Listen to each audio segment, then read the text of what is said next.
Pada rekan-rekan dan sahabat-sahabat di mana saya berada, beginilah kondisi LPI Dayah Raudhatul Huda pada hari ini 3 Januari 2022 dilanda banjir. LPI Dayah Raudhatul Huda ini adalah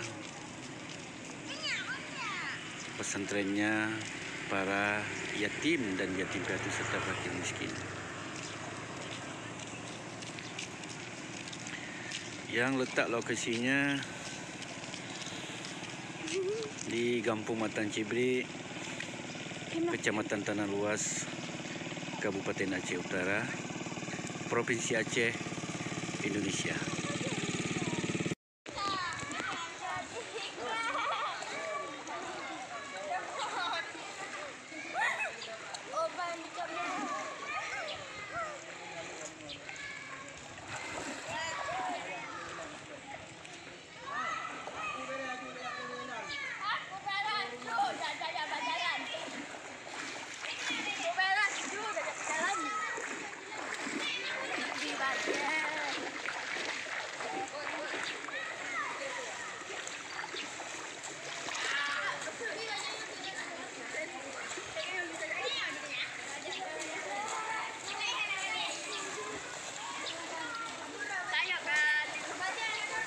Assalamualaikum warahmatullahi wabarakatuh.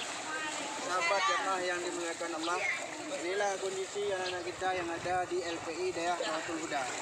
Dengan ini kami menyampaikan memohon doa, dukungan dan segala kadar apa yang ada untuk kebutuhan anak-anak kami yang ada di pondok LPI Dayah Raudhatul Huda. Assalamualaikum warahmatullahi wabarakatuh. Warahmatullahi wabarakatuh. Ini banjiran. Ratu.